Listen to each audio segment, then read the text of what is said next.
Assalamualaikum warahmatullahi wabarakatuh. Selamat pagi adik-adik SMP Negeri 4 Rahak, khususnya kelas 8. Pada video kali ini kita akan mempelajari materi IPS tentang interaksi antar negara-negara di ASEAN atau Asia Tenggara. Saksikan videonya sampai habis.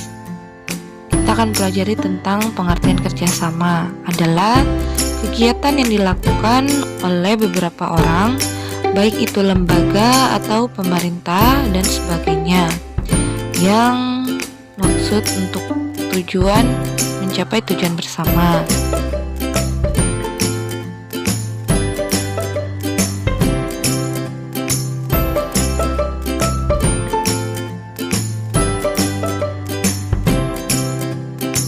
Materi selanjutnya adalah faktor-faktor pendorong terjadinya kerjasama. Yang pertama, adanya kesamaan sumber daya alam atau SDA. Kedua, kesamaan wilayah, kesamaan ideologi, perbedaan sumber daya alam, perbedaan teknologi, dan perbedaan iklim. Lanjut ke faktor penghambat terjadinya kerjasama. 1. Karena keamanan negara. 2. Kebijakan pemerintah dari negara tersebut. 3. Adanya perang antar negara. Dan 4. Protektif atau mengurangi impor. Lanjut ke bentuk-bentuk kerjasama di negara ASEAN. Yang pertama ada di bidang sosial dan budaya. Apa saja bentuk kerjasamanya? Yang pertama itu ASEAN Socio-Cultural Community atau ASCC. Kemudian cetak biru ASCC. Ketiga, pertemuan dan kegiatan berkaitan bidang sosial, budaya, dan kepemudaan.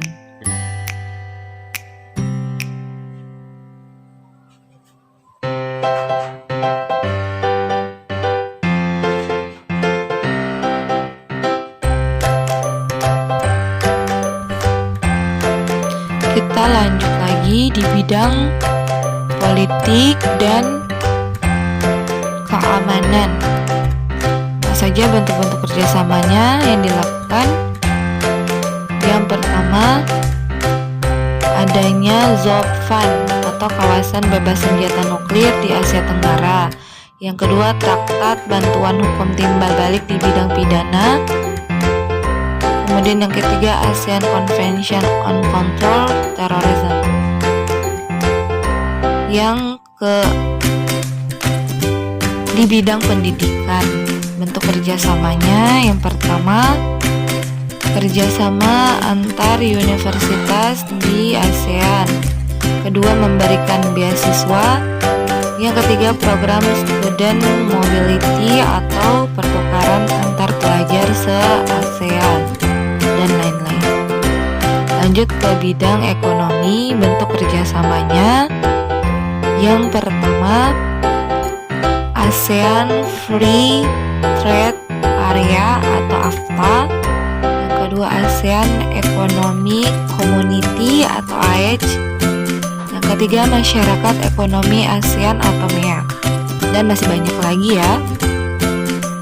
Lanjut materi pengaruh kerjasama di bidang ekonomi, sosial, budaya, politik, dan pendidikan terhadap kehidupan di ASEAN, Asia Tenggara.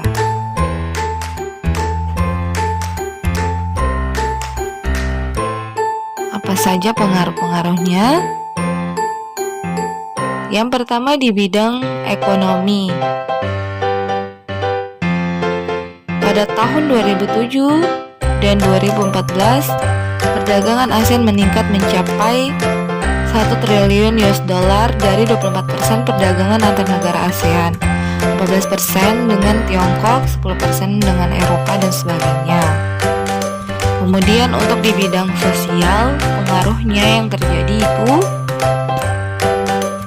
adanya ASEAN Studies Center atau ASC dan Center for Reliable City sejak tahun 2019 serta ASEAN Working Group on Environmentally Sustainable City atau kelompok kerjasama antar kota berwawasan lingkungan. Kemudian lanjut ke bidang budaya, pengaruhnya yaitu adanya Festival Budaya ASEAN atau FBA, kemudian adanya kegiatan perkemahan budaya serumpun di Asia Tenggara. Yang ketiga, industri musik semakin berkembang. Lanjut ke bidang politik. Yang terjadi yaitu sengketa perbatasan wilayah. Kedua, pilar masyarakat ASEAN yaitu ASEAN Political Security Community atau APSC. Lanjut ke bidang pendidikan. Apa saja pengaruh-pengaruhnya? Belajar di universitas se-ASEAN dan mendapatkan beasiswa. Kemudian belajar sepanjang hidup. Ketiga, melakukan penelitian bersama di negara ASEAN. Itulah materi kita. Terima kasih. Sampai jumpa di materi selanjutnya. Salam IP.